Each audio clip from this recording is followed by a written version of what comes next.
While waiting for my daughter to finish school, a parent turned to me and asked, "Did your ex-husband have a beard?" I giggled nervously. Yeah, why? No, no, no, no, no, she suddenly screamed while walking as far away from me as possible. I just laughed because moms can be so weird sometimes.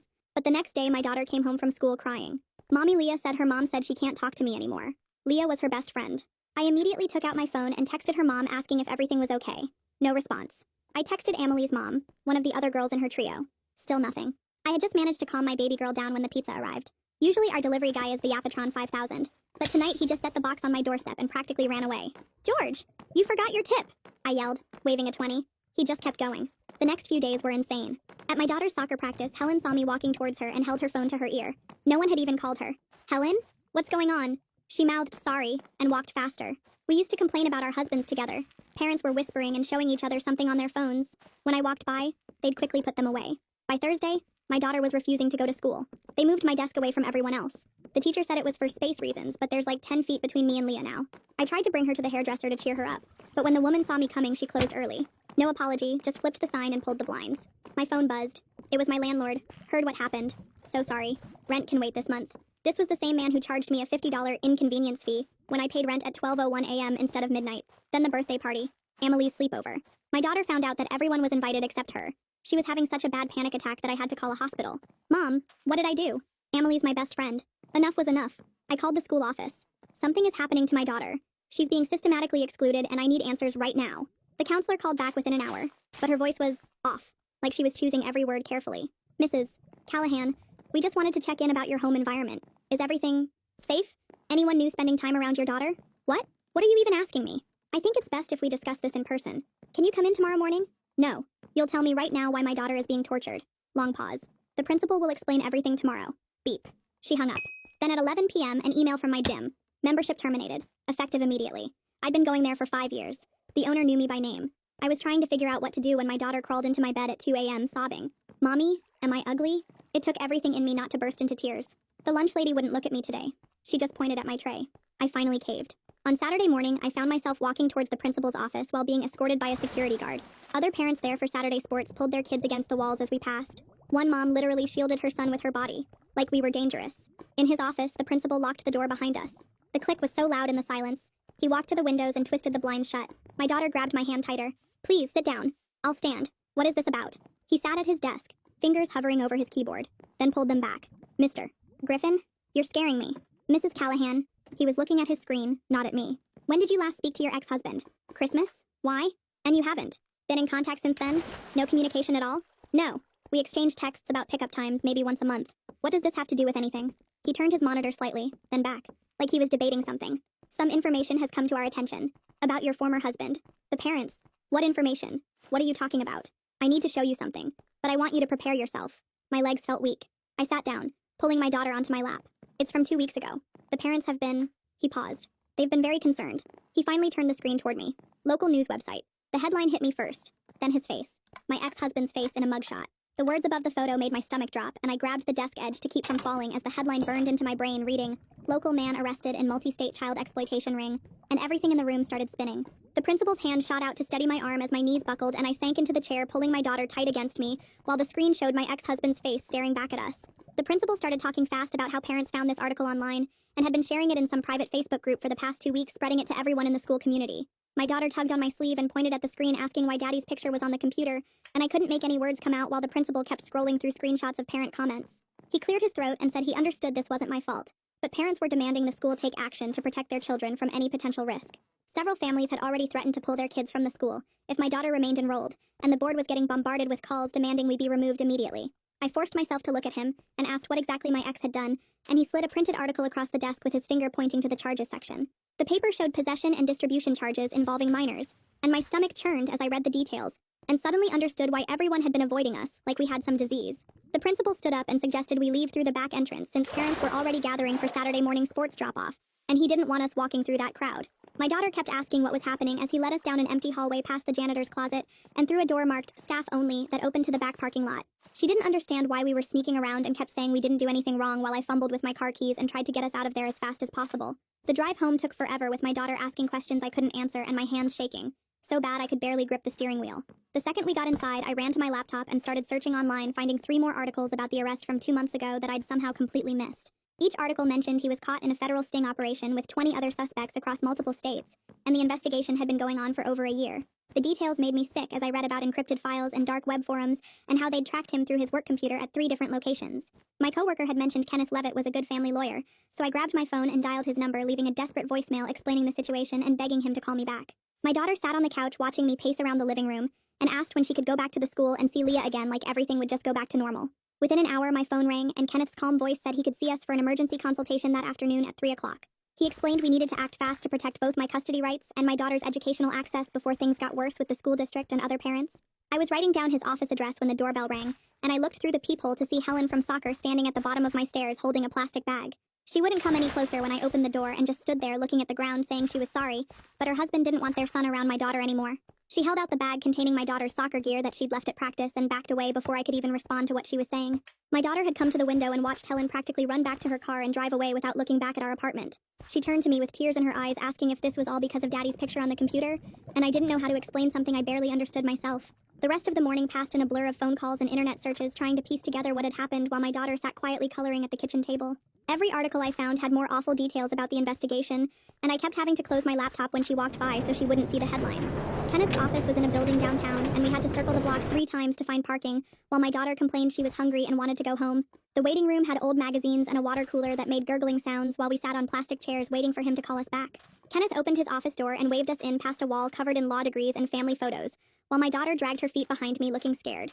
His office had leather chairs and a big wooden desk with neat stacks of papers, and he pulled out a yellow legal pad and started writing down everything I told him about the arrest and the Facebook posts and the school situation. He typed something on his computer and turned the screen toward me, showing the actual arrest records from the federal database with charges that made my stomach turn, while my daughter played with a stress ball from his desk. The bail conditions were listed right there in black and white, including mandatory disclosure to any co-parents within 48 hours of release, which my ex had completely ignored during our last custody exchange 3 weeks ago.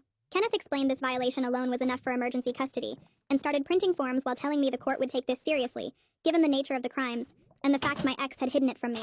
We spent the next hour filling out paperwork for sole custody, and a restraining order with Kenneth asking detailed questions about our custody schedule, and any recent concerning behavior while my daughter colored with markers he kept for young clients.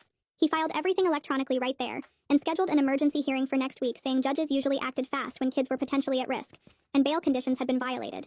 The drive home felt surreal with all these legal documents in my bag, and my daughter asking if Daddy was going to jail while I tried to explain things in a way that wouldn't scare her more. That evening while making dinner, my phone buzzed with a text from a number I didn't recognize. And when I opened it, there was a screenshot of a Facebook post from some parent group calling me an enabler, who must have known what my ex was doing. The post had over 50 comments with people saying horrible things about me, and 300 angry reactions from parents I'd never even met, who were spreading lies about our family. I stayed up until 3 a.m. after my daughter went to bed searching every article about the charges, and found out my ex had been using work computers at 3 different locations over the past 2 years to access illegal content. The investigation had started when IT found suspicious files during routine maintenance at his main office, and they'd called the FBI, who then discovered he'd been doing the same thing at 2 client sites he visited regularly. Reading the details made me physically sick, and I had to run to the bathroom twice while trying to understand how the man I'd been married to for 8 years could have been living this double life. The next morning, while my daughter ate breakfast, my phone rang, and it was Winifred Thornton from the school counseling office saying she needed to schedule a safety assessment meeting as soon as possible. Her voice was kind but professional, as she explained this was standard protocol when situations like this came up, and she wanted to help us navigate the school environment while everything was happening. We met that afternoon in her small office filled with stuffed animals and inspirational posters, while my daughter waited outside with the secretary doing a puzzle. Winifred closed the door and immediately told me she'd been fielding calls from panicked parents all week, demanding my daughter be removed from the school, or at least separated from their children during all activities. She said she'd been pushing back hard, but needed documentation from me to support her position that we weren't a threat, and my daughter deserved to stay in her regular classroom. I handed her the emergency custody filing Kenneth had given me copies of, and watched her read through it carefully, making notes about the bail violation and the restraining order we'd filed. She called my daughter in and gently asked about her experiences at the school, while I sat there trying not to cry as my baby described kids moving away from her at lunch and parents pulling their children away at pickup. Winifred took detailed notes about each incident and promised she would address the bullying immediately with teachers and implement a safety plan that didn't isolate my daughter further. I explained I had no knowledge of my ex's activities, and showed her text messages proving our limited contact was only about pickup schedules and nothing else. She believed me but warned that parent fear often overrode logic in these situations, and some families might never come around no matter what evidence we provided. 2 days later, I was folding laundry when a knock at the door made me jump, and through the peephole I saw a man in a polo shirt holding a clipboard with an official badge hanging from his neck. He introduced himself as Darren Phillips from CPS, and explained someone had made an anonymous report alleging I was endangering my child by exposing her to a known predator. My hands shook as I invited him in, knowing I had nothing to hide but terrified of what this meant for us with everything else already falling apart.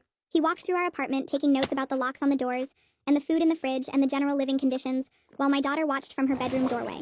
He asked to speak with her privately, and I had to sit in the kitchen listening to her small voice from the living room, explaining that Mommy didn't do anything bad, but everyone at the school hated us now, and she didn't understand why. Darren asked her about our daily routine and who came to visit and if she felt safe at home while I gripped my coffee mug, so hard I thought it might break. After 40 minutes, he came back to the kitchen and said he could see this was a case of community hysteria, but he still had to complete the full investigation, which would take several weeks with multiple visits. Darren closed his notebook and looked at me with something that might have been sympathy. The report claimed you knew about the charges against your ex and were still letting him have contact with your daughter. My stomach dropped. That's not true. I had no idea about any of this until today. He nodded and made another note. I can see that, but I still have to keep the case open until after your custody hearing. He stood up and handed me his card. Call if you need anything. After he left, I called Kenneth immediately, and he told me to come to his office right away. I drove there with my daughter playing games on my phone in the back seat. Kenneth was waiting with a stack of papers when we arrived. I pulled the court records and your ex was released on bail 3 weeks ago. He showed me the conditions, which included no contact with any minors. He never told you during your last text exchange about pickup times? I shook my head, feeling sick. This is crucial evidence for us. He made copies of everything, including our text messages from the past month. That night, my daughter woke up screaming at 3 a.m. She was sobbing so hard she could barely breathe. Everyone at the school disappeared when I walked by in my dream. I held her tight while she shook. What did I do to make everyone hate me, Mommy? I didn't have an answer that would help. The next morning, Kenneth called early. I'm filing a formal notice with the school district about the harassment your daughter is facing. He listed every incident we'd documented. They have to intervene to protect her educational rights. 2 hours later, the principal called saying the district wanted an emergency meeting. I dropped my daughter at the counselor's office and walked into a conference room full of suits. 3 administrators sat across from me looking nervous. The woman in the middle started talking about liability and safety protocols. We think it's best if your daughter has supervised transitions between classes and eats lunch in the counselor's office. I stood up so fast my chair fell over. You want to punish her more by isolating her from everyone? They looked at each other nervously. It's for her protection. I slammed my hand on the table. She stays in regular classes with support, or I'm calling my lawyer right now. The principal cleared his throat. We can do modified arrangements with Winifred checking in throughout the day. I sat back down. Fine, but no more isolation. When we got home, my daughter was quiet until bedtime. Then she pulled out her tablet and showed me a TikTok video. Someone had taken her school photo and put text over it calling her dad a predator. The video had 12,000 views. Comments were saying horrible things about our whole family. Some said I must have known. Others said my daughter would probably grow up the same way. I took screenshots of everything while she cried into her pillow. I reported the video on TikTok, Instagram, Facebook, everywhere it had been shared. Each platform had different reporting processes, and I had to fill out forms explaining why it was harmful. Hours passed as I documented every comment and username. Kenneth answered his phone at 10 p.m. when I called. This is cyberbullying, and we're adding it to our legal file. He told me to keep documenting everything. The next morning, someone knocked on our door. Through the peephole, I saw Frank from 2 doors down holding a dish. I opened the door carefully. Made too much lasagna and thought you might want some. He set it on my counter. Not everyone believes the rumors you know. He told me his brother was falsely accused of something similar years ago. People can be real cruel when they're scared. He patted my shoulder and left before I could even thank him properly. That afternoon, Kenneth called with news. The emergency custody hearing is scheduled for next week. He wanted to meet to prepare me for questions. The judge will want to know about your ex's deception and the bail violation. We spent 3 hours going over potential questions in his office. Tell the truth and stay calm no matter what they ask. He showed me similar cases where the non-offending parent got full custody. Given the evidence and his failure to disclose, I'm confident the judge will rule in our favor. My daughter sat in the waiting room doing homework while we talked. On the drive home, she asked if Daddy would be at the hearing. No, baby. Just Mommy and the lawyers. She nodded and went back to her tablet. That night, I couldn't sleep thinking about everything that had happened in just 2 weeks. My daughter's entire world had been destroyed because of something she didn't even understand. The next day at pickup, I saw parents whispering and pointing again. One mom pulled her son away when my daughter walked past. But then Winifred appeared and walked my daughter to my car personally. She had a better day today. My daughter actually smiled a little on the ride home. She'd painted a picture of a rainbow in art class. Small progress, but it was something. Kenneth texted that night saying he'd filed additional motions about the harassment. The school would have to respond formally now. Everything was documented and ready for court. 3 days later at pickup, I was standing by my car when I noticed Imogen Stewart walking toward me holding my daughter's hand. The art teacher bent close to my ear and whispered that my daughter could eat lunch in her room if she needed somewhere quiet. My daughter's face actually lit up for the first time in weeks. The next day, she came home carrying a canvas covered in bright yellow and orange paint. She explained how Imogen taught her about warm colors making people feel happy. For the rest of the week, she ate lunch in the art room, learning to mix colors and paint flowers. She stopped crying at bedtime and started talking about painting techniques instead. I decided to write an email to the parent list explaining that my daughter and I were victims too. I kept it factual and short, just stating that we had no knowledge of my ex's crimes. Within 2 hours, someone forwarded it to the Facebook group with a comment calling me a liar. More parents piled on saying I must have known something was wrong. The comments got worse with each refresh until I had to close my laptop. Kenneth called the next morning saying the emergency custody hearing was scheduled for that afternoon. The courtroom was small and cold with just me, Kenneth, and my ex's lawyer present. The judge reviewed the arrest records and bail violation documentation Kenneth had filed. She asked me a few questions about when I last knew my ex's location. Within 20 minutes, she granted me full emergency custody and a restraining order. Kenneth shook my hand outside, calling it a clear victory, but I just felt tired. The restraining order meant my ex couldn't come within 500 feet of us. That same evening, the principal emailed me a petition some parents had started. They wanted my daughter transferred to another district for everyone's safety. The principal apologized, saying he had to document everything for legal reasons. Over 40 parents had already signed it, demanding immediate action. My daughter was doing homework when she overheard two moms talking at pickup the next day. They were saying Helen started the Facebook group right after seeing the news article. The betrayal hit me hard since Helen had smiled at me for weeks while spreading rumors. She knew what she was doing the whole time and kept pretending to be sorry. I saw Helen at the grocery store that weekend near the produce section. I walked straight up to her and calmly told her she was destroying an innocent child. She stammered something about just trying to protect the kids from danger. I told her she'd ruined my daughter's life and walked away while she called after me. Her weak apologies followed me all the way to the parking lot. Monday morning, I opened my apartment door to get the newspaper and saw red spray paint. Someone had written, "Protect our kids," across our door in huge letters. I took photos from every angle, then called the police to file a report. The officer who came seemed sympathetic, but said without security cameras there wasn't much they could do. He took my statement and gave me a case number for insurance. Kenneth came over that afternoon with a security camera kit from the hardware store. We spent 3 hours installing it above my door and setting up the recording system. He mentioned we might have grounds to sue several parents for defamation and harassment. He wanted to document everything in case we decided to pursue civil action later. The camera would help prove any future incidents that happened at our door. 2 days later, Darren from CPS knocked on my door with a folder in his hand. He smiled and said he had good news about closing our investigation completely. They found no concerns whatsoever about my parenting or home environment. He sat at my kitchen table filling out the final paperwork while my daughter watched TV. He mentioned he'd rarely seen such a clear case of community hysteria hurting innocent people. The anonymous report had been baseless and probably came from a parent at the school. He wished us luck and said he hoped things would get better soon. That night, I made my daughter's favorite spaghetti and we ate together in silence. She asked if the bad stuff would ever stop happening to us. I told her it would get better, even though I wasn't sure myself. The next morning, Imogen called and said she'd found an online art group for kids that might help my daughter connect with someone new. I signed her up that afternoon and watched her type nervously in the chat about her favorite colors and drawing styles. Within an hour, she was video chatting with a girl named Sophie from 3 states away, who loved anime just as much as she did. They spent 2 hours drawing characters together while I sat in the kitchen trying not to cry at the sound of her actual laughter. Sophie didn't know anything about our situation, and treated my daughter like a normal kid, which was exactly what she needed. The school district sent out a mass email that evening about their zero-tolerance policy for bullying, and reminded parents about the dangers of spreading unverified information on social media. My inbox immediately filled with reply-all messages from parents defending their actions and saying the school should focus on protecting children from real threats instead of lecturing them. Helen's response was the longest, and mentioned how parents have a right to know about potential dangers in their community. I deleted them all without responding, and focused on helping my daughter with her math homework. Kenneth called the next day to schedule a meeting about preparing for my ex's criminal trial, in case I had to testify. We met at his office where he walked me through potential questions the prosecutor might ask about our marriage and custody arrangements. He had me practice staying calm while describing difficult details about discovering the charges and how it affected our daughter. My hands shook the whole time, but Kenneth said that was normal, and judges expect witnesses to be nervous. He gave me breathing exercises to use if I felt overwhelmed on the stand. 3 days later, the family court judge signed the final custody order giving me sole legal and physical custody, with my ex losing all parental rights. The paperwork said his rights were terminated pending the outcome of his criminal case, but Kenneth explained that meant permanently in practice. My daughter was in the living room when I got home, and I told her daddy wouldn't be visiting anymore, which she seemed to understand even if she didn't know all the reasons. She just nodded and went back to drawing with Sophie on her tablet. Monday morning brought a small surprise when my daughter came home saying her desk had been moved closer to the other kids again. The teacher said it was part of a new seating arrangement, but my daughter knew it meant things were getting slightly better. She could actually hear what the other kids were saying during group work now, instead of being isolated in the corner. At recess on Wednesday, something amazing happened that my daughter couldn't stop talking about. Leia had waved at her when no adults were watching near the swings. It was quick, and Leah looked around first to make sure no parents saw, but she definitely waved and even smiled a little. My daughter spent the entire evening drawing a picture of 2 girls on swings to give to Leah if she ever got the chance. Thursday's local newspaper had an opinion piece about mob mentality and rush to judgment in the digital age that didn't mention us by name, but was clearly about our situation. The writer talked about how social media can destroy innocent people before facts are known and questioned whether protecting children requires hurting other children in the process. My phone buzzed with 3 apology texts from parents who recognized themselves in the article, though none of them offered to actually do anything to help. Friday afternoon, I got an unexpected message from someone named Marisa, who said she was another single mom whose family went through something similar last year. Her ex had been falsely accused of dealing drugs, and the whole school turned against them for months until the truth came out. She offered to meet for coffee and share what helped them survive the isolation and rumors. I agreed immediately because I desperately needed to talk to someone who actually understood what we were going through. We met at a small cafe downtown, where Marisa told me about keeping detailed records of everything, and finding activities outside the school community for her son. She said the worst part was watching her child lose friends over something that wasn't even true, but that some families eventually came around once the panic died down. The following Tuesday, Darren from CPS knocked on my door with final paperwork officially closing our case with no findings of concern.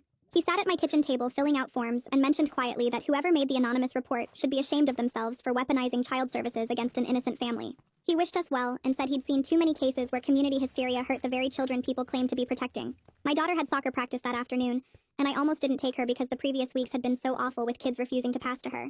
But she wanted to try again, so we went, and I sat on the bleachers away from the other parents as usual. 20 minutes into practice, something shifted when the coach pulled the team aside for what looked like a serious talk. When they went back to scrimmaging, my daughter actually got past the ball for the first time in over a month. She was so surprised she almost missed it, but managed to control it and dribble toward the goal. The goalie barely tried to stop her, and she scored while the coach clapped and shouted encouragement. She ran back to position with the biggest smile I'd seen in weeks, and even got a quick high five from one teammate when parents weren't looking. 3 days later, the mail carrier knocked instead of just leaving stuff in the box and handed me a thick envelope that required a signature. I opened it right there on the porch and saw the official court seal at the top with the words, "Subpoena to testify," and my ex's case number underneath. The paper said I had to appear as a witness in federal court in 3 months and listed penalties for not showing up, including arrest and fines.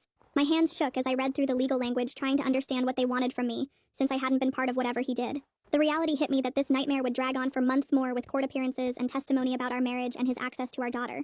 I called Kenneth immediately, and he said this was expected since I was the ex-spouse, and might have information about his activities or computer use during our marriage. 2 days later, I sat in a conference room at the district attorney's office while a prosecutor explained what would happen at trial. She spread out papers showing me the types of questions they'd ask, which were mostly about custody schedules, and whether he ever had unsupervised time with our daughter or her friends. She promised they wouldn't make my daughter testify, and would only mention her in basic custody facts, without using her name in court. The prosecutor said my testimony would be brief and focused on establishing timeline facts about our divorce and his visitation rights. She gave me her card and said to call if I remembered anything unusual about his behavior with children during our marriage. That same week at soccer practice, I noticed the coach had put up new signs about parent conduct on the sidelines, with rules about maintaining appropriate distance, and no negative comments about any child. He walked the sideline before practice started telling parents about the new policy, and how anyone violating it would be asked to leave immediately. During the game, when 2 moms started whispering and pointing in our direction, the coach walked over and told them to focus on the game or move to their cars. They looked shocked but stopped talking, and one even gave me an apologetic look later. The next morning, a certified letter arrived from our landlord saying he was not renewing our lease due to multiple violations, including excessive noise and unauthorized occupants. I knew it was lies since we were the quietest tenants in the building and never had anyone stay over, but Kenneth said fighting it would take months in housing court. He called the landlord's attorney and negotiated a deal where we'd leave voluntarily in 60 days if they provided a neutral reference letter for our next apartment. It felt like giving up, but Kenneth said sometimes strategic retreat was better than a long fight that would drain our energy and money. We spent the next 2 weeks looking at apartments in the same school district so my daughter wouldn't have to change schools on top of everything else. Most landlords did background checks that showed the media coverage and suddenly had no vacancies, but Kenneth found one through a client who owned several buildings. The new place was smaller and more expensive, but the landlord agreed to rent to us after Kenneth personally vouched for us and explained the situation. My daughter helped pack our things and surprised me by wanting to donate most of her toys to charity. She kept her art supplies and all the paintings she'd made with Imogen during those lonely lunch periods, but said the other stuff reminded her of when friends used to come over. We filled 6 boxes for donation, and she seemed lighter somehow after deciding what to keep and what to let go. Moving day came and Frank showed up with his truck even though I hadn't asked for help. He loaded boxes while other neighbors watched from their windows and a few kids stared from the playground. My daughter walked through our old apartment one last time and stopped at the front door where we'd painted over the hateful graffiti. She touched the spot gently and said goodbye to the door like it was a friend who'd protected us. The new apartment was on the 3rd floor with big windows and hardwood floors that creaked when you walked. My daughter picked the smaller bedroom because it had better light for painting, and immediately started planning where to hang her artwork. She measured the walls with her hands, and decided which paintings would go where while I unpacked kitchen boxes. The place was quieter than our old building with no shared walls and nobody above or below us. That weekend she asked if her online art friend could meet her in person since they'd been video chatting for weeks about drawings. I was nervous but agreed to a meeting at the ice cream shop downtown where I could watch from a nearby table. The other girl was exactly as described with purple streaks in her hair and paint under her fingernails. They hugged like old friends and spent 2 hours giggling over Sundays and showing each other sketchbooks. Watching my daughter laugh with someone her own age who didn't know our story felt like witnessing something precious and rare. A few days later at the park near our new apartment, I pushed my daughter on the swings while she practiced pumping her legs to go higher. Another mom sat on the bench watching her daughter on the monkey bars, and we started talking about how fast kids grow. She mentioned her daughter was struggling with reading and asked if I knew any good tutors in the area. I told her I used to help in my daughter's classroom before everything happened and offered to work with her daughter for free just to help out. She smiled and handed me her phone to put in my number without asking my last name or Googling me first. 3 days later, my phone rang while I was sorting through boxes in our new place, and Kenneth's name showed on the screen. He told me my ex had taken a plea deal that morning for 5 years in federal prison with no chance of early release. My hand shook as I set down the box of kitchen stuff I'd been unpacking. Kenneth explained the deal meant no trial and no testimony from me, which was good news, but also meant my daughter would never get answers about why her dad did what he did. I hung up and stood there in our half-unpacked living room, feeling both relief that he couldn't hurt anyone else, and sadness for the father my daughter had lost forever. That night, I went through my phone and deleted Facebook completely, along with all the news alert apps that had been sending me updates about the case for weeks. The constant notifications about new developments and parent comments had been keeping us stuck in crisis mode when we needed to move forward. I turned off Google Alerts too and decided we'd control what information came into our lives from now on, instead of letting it bombard us randomly. My daughter came home from the school the next day and told me a kid had asked about her dad at recess. She used the exact phrase Winifred had taught her, saying it was private family business, and she didn't want to talk about it. The kid had shrugged and asked if she wanted to play tetherball instead. She practiced those phrases in the mirror sometimes, and each time she used them at the school, it got easier to protect herself while still being open to making friends. 2 weeks before school ended, I sat in the principal's office for our end-of-year meeting, and he admitted he could have handled everything better from the start. He pushed a folder across his desk with information about resources for next year, including a peer mentor program, where an older student would help my daughter navigate social situations. He also mentioned they were changing their policies about how they handled parent concerns after what happened to us. I nodded and took the folder, but didn't say much because what was done was done. On the last day of school, my daughter burst through our apartment door holding her yearbook and showing me 3 signatures she'd gotten. One was from Imogen with a note about art camp, another from a girl in her math class, and the third one made her smile biggest because it was from Leah, who had written, "Have a good summer," with a little heart. It wasn't much compared to the pages of signatures she used to get, but it was more than we'd had 2 months ago, and that meant something. That weekend, I went through our photos and separated them into 2 groups. The good memories went into a photo album I kept on the bookshelf where my daughter could look through them whenever she wanted. The painful ones, including articles about the arrest and screenshots of the cruel messages, went into a box I stored in my closet for when she was older and had questions. For now, we'd focus on moving forward, not looking back at what we'd lost. I signed her up for summer activities, including therapy twice a week, with a counselor who specialized in helping kids process trauma. Imogen had recommended an art camp that ran mornings at the community center, and my daughter was excited about spending 2 weeks painting and drawing with other kids who loved art. I also found a soccer league at the rec center across town, where nobody knew our story, and she could just be a regular kid playing a sport she loved. Small steps toward normal, but they were steps in the right direction. On our first Friday in June, we ordered pizza and ate it on our new balcony, while the sun went down over the buildings. My daughter had set up her easel in the corner and was adding finishing touches to a painting she'd been working on all week.